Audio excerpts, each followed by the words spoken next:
बिस्मिल्लाहिर्रहमानिर्रहीम।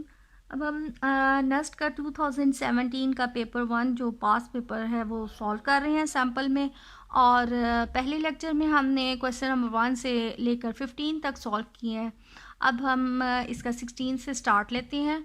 तो यहाँ पर हमारे पास एफ ऑफ एक्स फंक्शन दिया हुआ है 3 + x देन, और ये हमारे पास उसके डेरिवेटिव्स की रिलेशन हमने कैलकुलेट करनी है।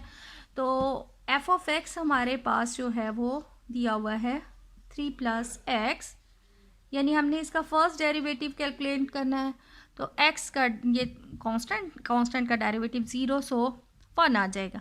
अब यहाँ पर देखें कि चाहे हम x की जगह पर 0 पुट करें तब भी ये एक कांस्टेंट वैल्यू ही रहेगी, चाहे हम 1 पुट करें तब भी ये कांस्टेंट वैल्यू ही रहेगी। इसका मतलब है कि हम अगर f' भी लेते हैं तब भी हमारे पास 1 आ रहा है, और f' अगर 1 लेते हैं तो भी हमारे पास 1 है। तो ये चाहे हमारे पास यानी 0 या 1, तो इक्वालिटी ही आ रही है। So the correct option is B. The next question हमारे पास दिया हुआ है कि if P, Q, R and S, P, Q, R and S integers हैं, if the arithmetic mean of the roots, ये हमारे पास एक इक्वेशन दी हुई है, and geometric mean of the roots, यानी इस क्वाड्रेटिक इक्वेशन का अरिथमेटिक मीन, इस क्वाड्रेटिक इक्वेशन का geometric mean are equal, then ये P जो हैं P, Q, R और S, उनके ऊपर कंडीशन हमने फाइंड करनी है कि Q is an odd integer है, या R हमारे पास इवन नंबर है, P एक इवन नंबर है, या S is an odd integer.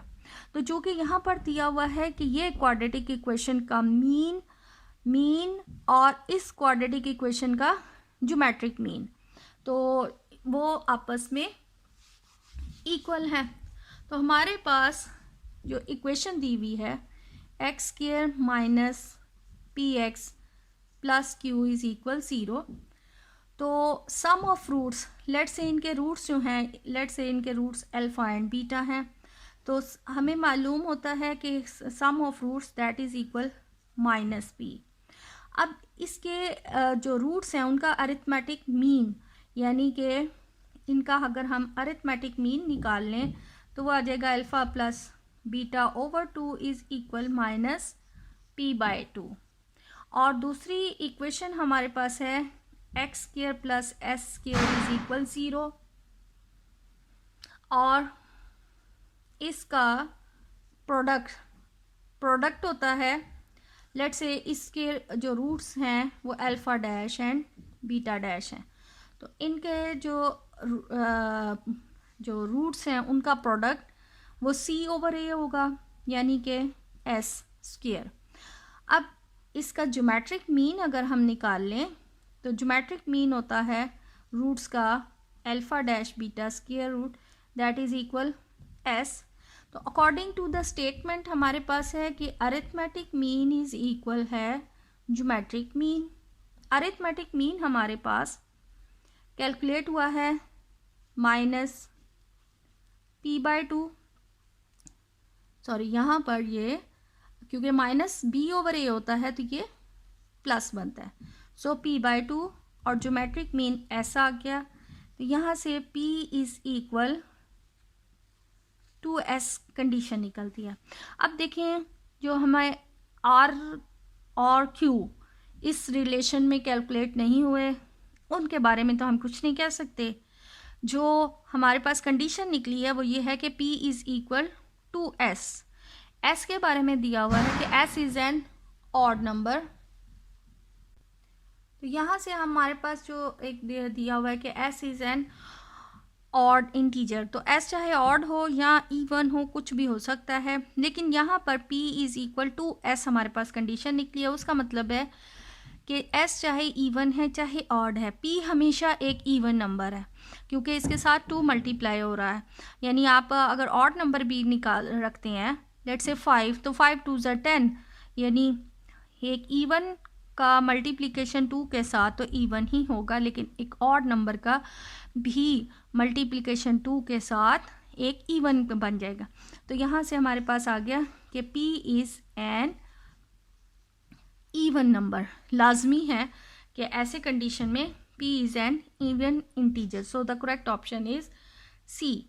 The next is D. We have हमारे पास question 18 that is x plus 3 over x is equal 4 is a transcendental equation, cubic equation and identity and equation.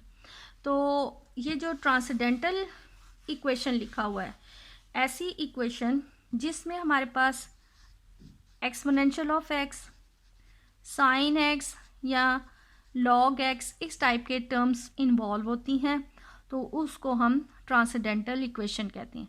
तो ये चूँकि equation में ना हमारे पास कोई trigonometric function है, ना कोई एक्सपोनेंशियल फंक्शन है और ना ही कोई लॉग का फंक्शन है, इसलिए ये ट्रांसेंडेंटल इक्वेशन तो ना हो. अब नेक्स्ट दिया हुआ है क्यूबिक इक्वेशन. अब ये क्यूबिक भी नहीं है क्योंकि अगर हम इसको सिंप्लीफाई करते हैं तो हमारे पास x की मैक्सिमम पावर जो है वो 2 आ रही है. तो ये अब एक क्यूबिक इक्वेशन भी नहीं है. एन आइडेंटिटी की डेफिनेशन जो है वो ये होती है कि यानी तमाम वेरिएबल्स के लिए हमारे पास वैल्यू जो है वो सेम हो. यानी कि अगर लेट से हमारे पास एक है x square plus 2x plus 1 और ये इक्वल है x प्लस 1 होल स्क्वायर, तो ये हमारे पास क्या है, एक आइडेंटिटी इक्वेशन. क्योंकि इसमें भी आप x की वैल्यू पुट करें, इसमें भी x की जो भी आप वैल्यू पुट करेंगे तो ये हमेशा इक्वल आएगा. तो यहाँ पर जो है ये हमारे पास एक आइडेंटिटी तो नहीं हम कह सकते, लेकिन ये हमारे पास एक इक्वेशन है. अब नेक्स्ट हमारे पास दी हुई है एक सीरीज़ 1 ओवर, एक सीक्वेंस है 1/4, 2/5 एंड 1. हमने इसकी 6 टर्म बतानी है. तो यहाँ पर देखें कि 1/4, 2/5 एंड 1 दी है. तो यहाँ पर अगर गौर किया जाए नीचे हमारे पास 4, कोई इनमें कोई ऐसा टर्म नहीं है, ये अरिथमेटिक या ज्योमेट्रिक सीरीज़ नहीं है, सीक्वेंस नहीं है इनमें कोई भी, क्योंकि कोई भी कॉमन रेशो या डिफरेंस इनमें सेम नहीं है.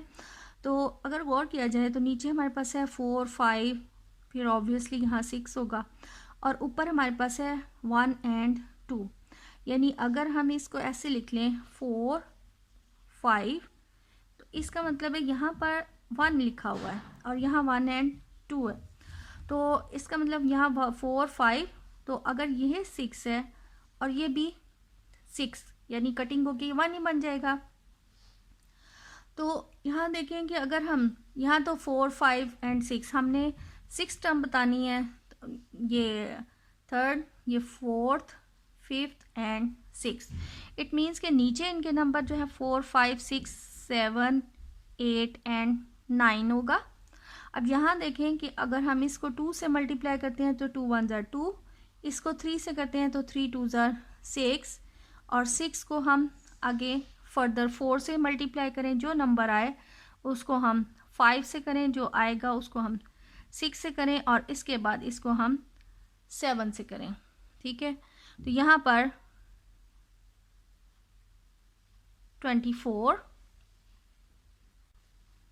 तो 5 से इसको मल्टीप्लाई हम करें तो 120 और 6 से अगर हम इसको मल्टीप्लाई करें तो 720. तो ये हमने तो 6, इसका मतलब है ये 720/9. अब इनको भी कर सिंप्लीफाइड फॉर्म में कर लें, 3 3 ज़ा 9 एंड 3 2 ज़ा 6, 3 4 ज़ा 12 एंड 0 एंड अगेन 3 से कटिंग हो जाएगी, 3 8 ज़ा 24 एंड 0. सो इसमें जो हमारे पास ये 6 टर्म निकलती है वो 80 आती है. तो यहाँ पर ये जो इसकी ऑप्शन दी हैं ये सारी जो है वो रॉन्ग ऑप्शन दी हुई हैं. The next is in are the left cancellation property with respect to addition. अब c plus a is equal c plus b. अब ये left cancellation property with respect to addition, यानी कि हम लेफ़्ट साइड से कौन सी टर्म उसमें add करेंगे कि वो ये आइडेंटिटी आ जाए. So c plus a is equal है c प्लस b.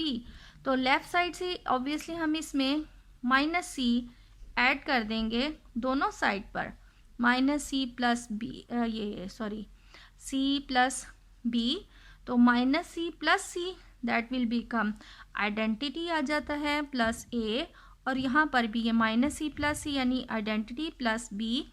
और चूंकि ये आइडेंटिटी एलिमेंट है और आइडेंटिटी एलिमेंट की डेफिनेशन यही होती है कि वो एक नंबर की आइडेंटिटी कायम रहती है, यानी कि यहाँ से हमारे पास ए ही आ जाएगा और यहाँ से बी आ जाएगा।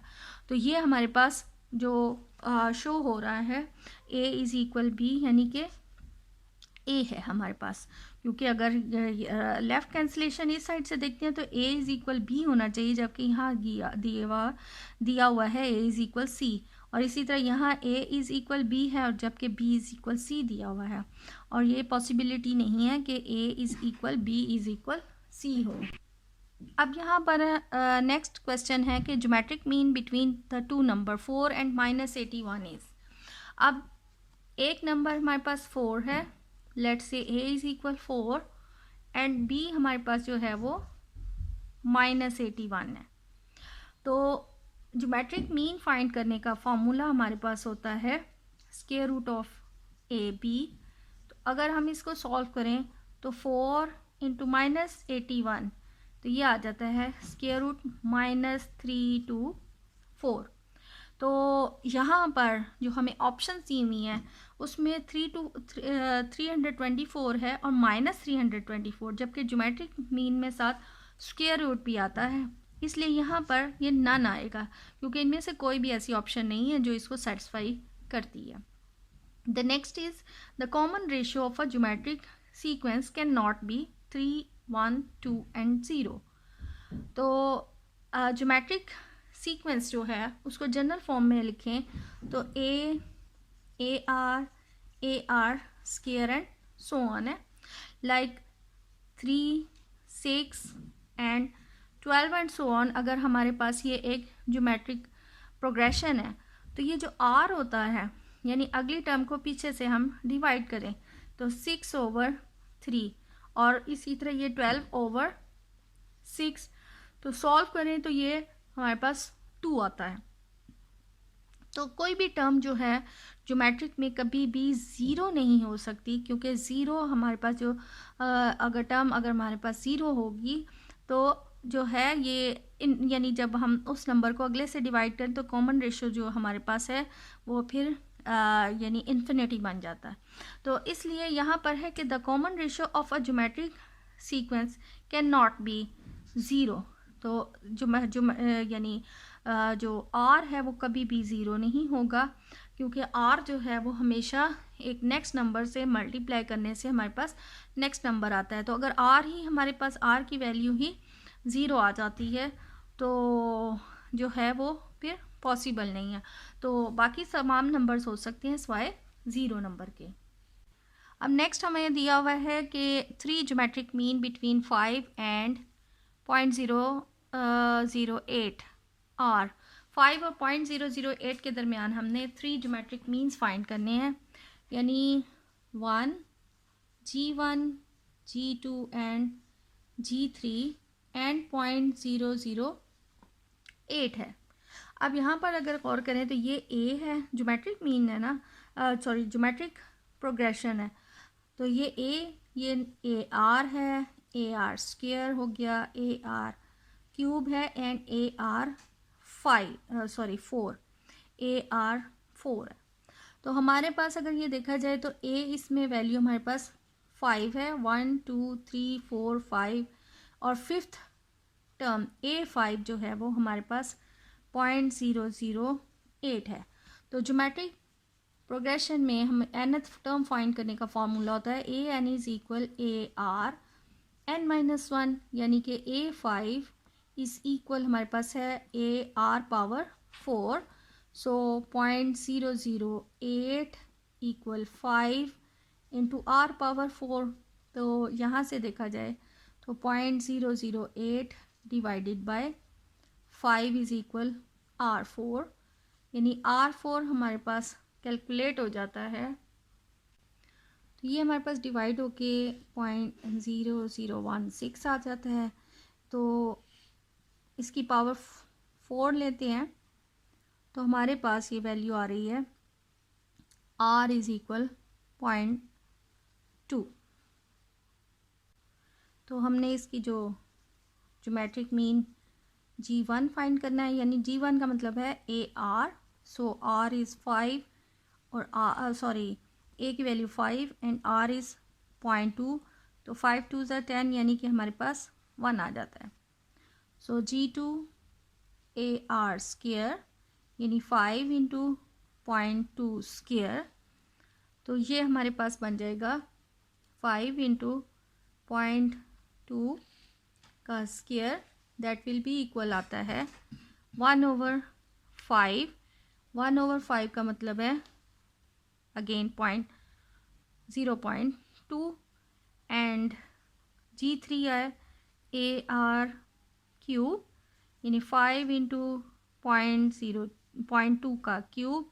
तो इससे जब हम मल्टीप्लाई करते हैं तो हमारे पास जो है वो आ जाती है वैल्यू 0.04। ये G1 G2 G3 कैलकुलेट हुए हैं। सो इसमें C हमारे पास जो है इसकी करेक्ट ऑप्शन है। The geometric sequence can not contain, अब ज्योमेट्रिक सीरीज में सीक्वेंस में ज़ीरो जो है वो शामिल नहीं होगा। सो the correct option is a. Now the fifth term of the geometric progression 3 6 and 12 is, अब इसकी हमने फिफ्थ टर्म देखनी है। तो यहाँ पर हमारे पास है 3 6 एंड 12, ये ज्योमेट्रिक प्रोग्रेशन है। ए हमारे पास 3 है, आर हमारे पास 6/3 यानी कि 3 2 ज़ार 6। तो हमने इसकी जो है वो फिफ्थ टर्म बतानी है, यानी कि A5 इज़ इक्वल AR4 बन जाता है। सो 3 इंटू 2 पावर 4। सो इसको अब हम सॉल्व कर लें तो ये हमारे पास आ 48। तो फिफ्थ टर्म हमारे पास यहाँ 48 आ गई। The next is if ABC and D are in hypergeometric progression, then AB plus BC plus CD की हमने वैल्यू फाइंड करनी है। तो यहाँ देखिए कि ये हमें दिया हुआ है ABC and D are in HP है। It means 1/A, 1/B, 1/C and 1/D are in AP। Arithmetic progression यही है कि इन दो का डिफरेंस, इन दो यानी डिफरेंस जो है इनका सेम होगा। So by definition 1/B minus 1/A equal 1/C minus 1/B and 1/D minus 1/C होता है। अगर हम इन दो को लेते हैं यानी 1/B minus 1/A is equal 1/C minus 1/B, तो ये आ जाएगा, ये साइड पे चला जाए तो 2/B equal 1/A plus 1/C plus 1/A। तो 2/B A प्लस C/AC, यानी यहाँ से B हमारे पास आ रहा है 2AC/A प्लस C। नाउ अब इन दो को अगर हम लेकर सॉल्व करते हैं, ये हमारे पास ये B की रिलेशन आ जाती है, और इन दो को अगर सॉल्व करें 1/C minus 1/B 1/D minus 1/C। तो इसी के अगर हम सिमिलर चलें तो हमारे पास ये कैलकुलेशन करें, then we have 2/C is equal 1/D plus 1/B and 2/C equal BD and B plus D, यानी कह लें C is equal 2BD over B plus D। अब यहाँ पर हमने वैल्यू निकालनी है AB plus BC plus CD की, यानी कि अगर हम यहाँ से ये B एंड C हमारे पास जो वैल्यूज़ आई हैं इसमें A plus C into B plus D कर लें तो ये A प्लस C हमारे पास आ जाता है 2AC/B, और इसी तरह B प्लस D हमारे पास उसकी वैल्यू बनती है 2BD/C।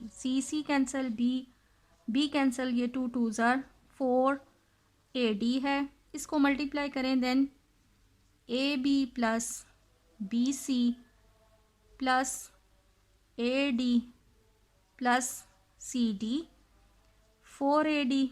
तो हम AD को साइड पे ले आए तो AB plus BC plus CD that is equal 3AD, यानी ये टर्म इधर आके माइनस हो जाएगी। So the option 3AD। तो यहाँ पर हमारे पास करेक्ट ऑप्शन जो है वो 3AD आती है। नाउ द नेक्स्ट इज हमारे पास है the sum of the squares of the 3 distinct real numbers which are in GP is S square. यानी 3 हमारे पास डिस्टिंक्ट रियल नंबर्स GP के हैं और उनका सम जो है वो S स्क्वायर है। एंड इफ़ देयर उनके स्क्वायर्स का सम जो है उनके स्क्वायर्स का सम जो है वो S स्क्वायर है।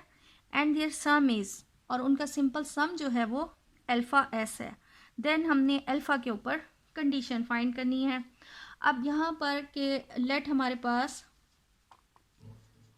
3 टर्म्स इन GP दिए हुए हैं।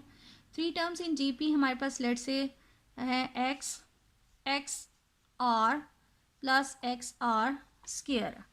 तो अकॉर्डिंग टू द कंडीशन जो हमें दी हुई हैं, इन 3 डिस्टिंक्ट जो नंबर्स हैं उनका स्क्वायर, उनका सम जो है वो अल्फ़ा S के इक्वल है और इनके स्क्वायर्स का sum x square are square x square are 4, ये हमारे पास S स्क्वायर के इक्वल है।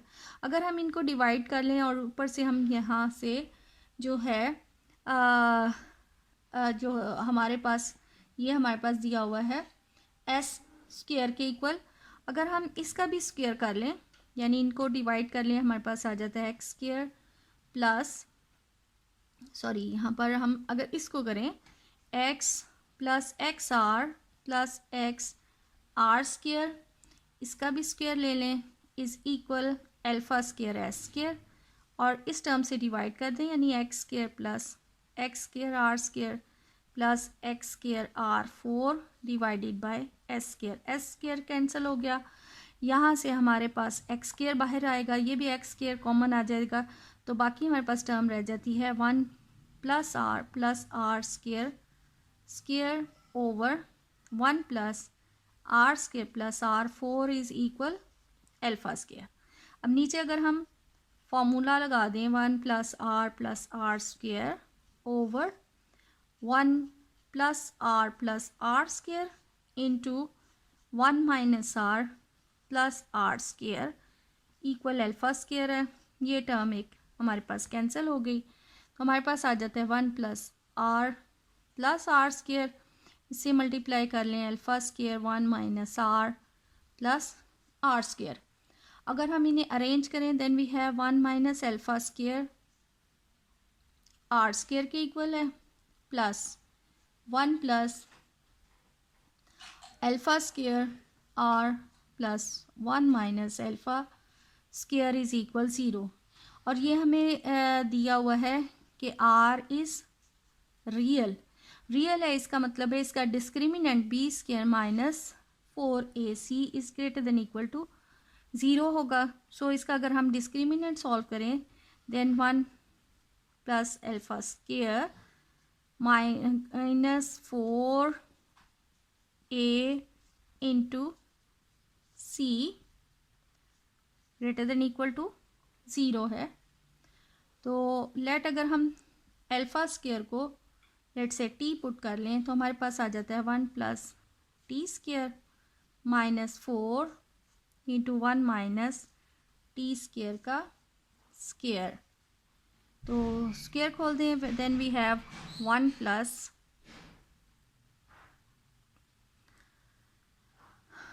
2t plus T square and minus 4, इधर भी अगर खोलें then 1 minus 2t plus T square is greater than equal to 0।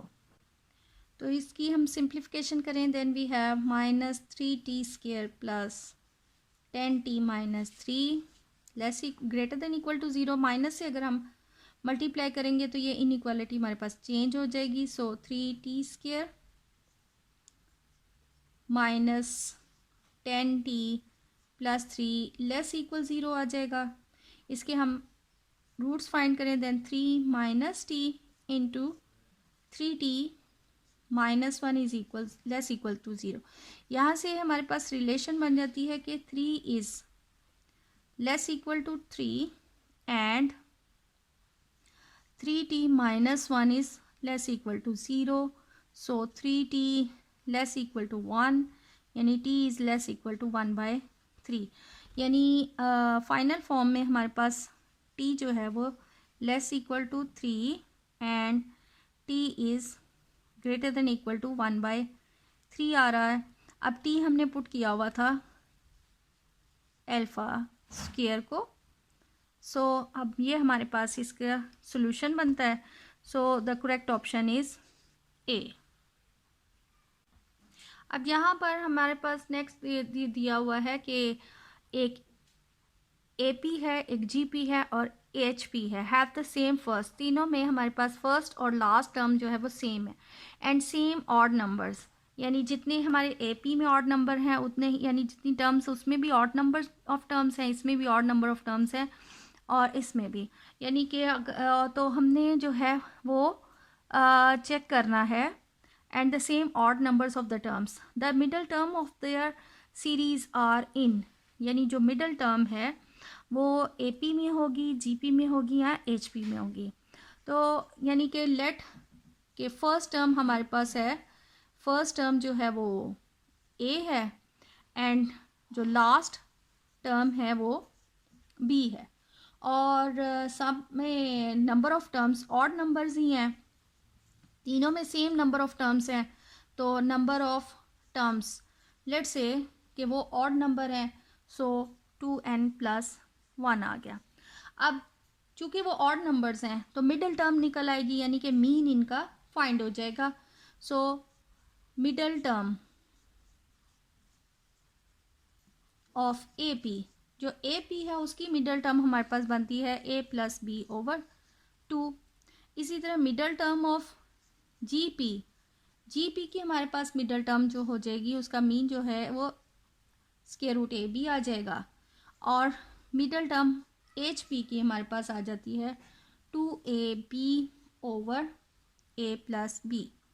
अगर ये इन दो टर्म्स को हम मल्टीप्लाई करें, यानी कि AP मल्टीप्लाई बाय HP, तो AP हमारे पास है a+b/2 और HP है 2AB/a+b।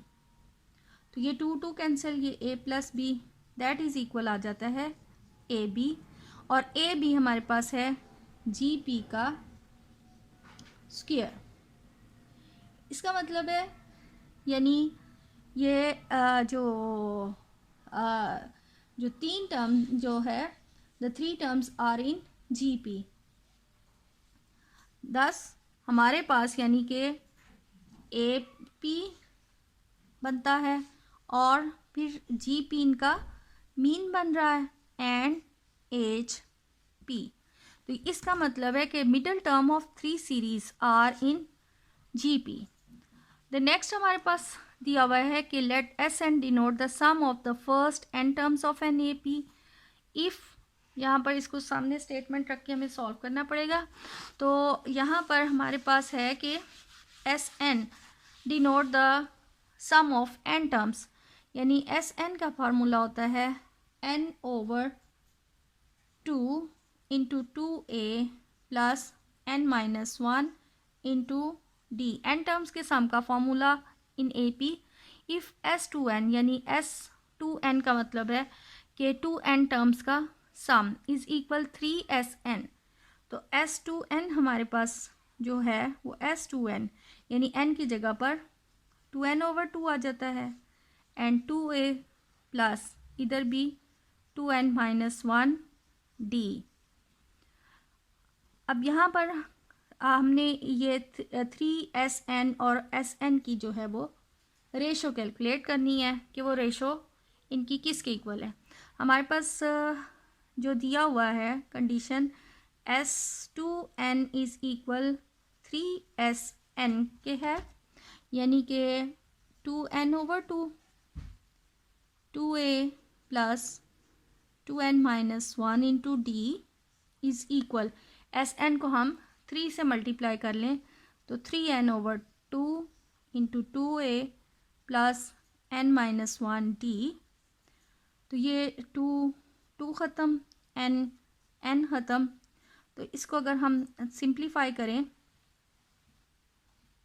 तो 2 2s are 4A plus 4N-2 D equal 3 2s are 6A plus 3N-3 into D. तो ये 6A माइनस 4A इक्वल आ जाएगा, ये हमारे पास था 4ND माइनस 2D, इस साइड पे आ जाए minus 3ND and plus 3D। तो ये हमारे पास आ जाता है ND प्लस D, यानी कि हमारे पास ये वैल्यू बन रही है ये N common D common N+1 D। तो 2A की वैल्यू हमारे पास आ रही है N+1 D। नेक्स्ट अब हमने रेशो फाइंड करनी है इसकी S3N एंड SN की रेशो, इसकी वैल्यू बतानी है S3N रेशो SN, यानी S3N/SN। अब ये 3N है, यानी N की जगह हमने 3N पुट करना है, तो SN वाले में N की जगह हमने 3N पुट किया तो 2A plus 3N-1 D over SN, यानी कि N/2 2A plus N-1 D। तो 2 कैंसिल, N कैंसिल हो गया।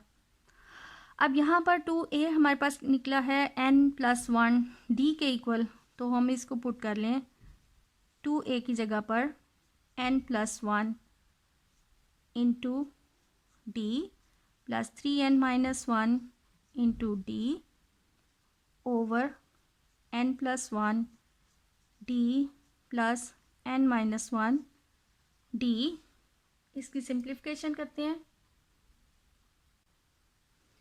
तो 3ND plus D plus 3ND minus D over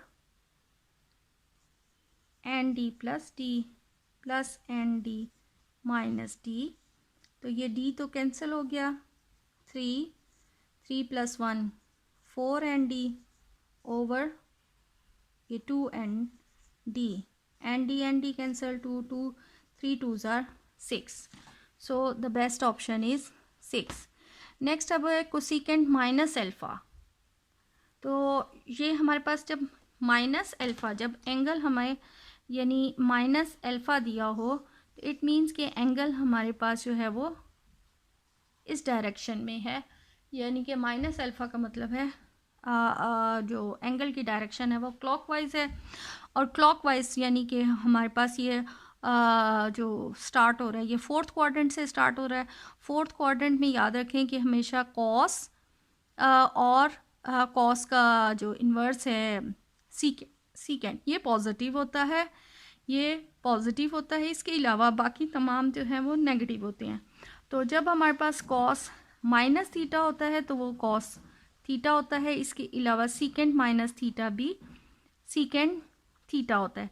लेकिन इन दो के अलावा अगर साइन माइनस थीटा है तो वो हमारे पास आ जाएगा माइनस साइन थीटा, और यानी साइन हो गया तो कोसिकेंट माइनस थीटा भी माइनस कोसिकेंट थीटा है। टेन माइनस थीटा भी माइनस टेन थीटा बन जाएगा, और कॉट माइनस थीटा भी माइनस कॉट थीटा बनेगा। सिर्फ कॉस और सीकेंट वाली टर्म जो है वो पॉजिटिव आती हैं।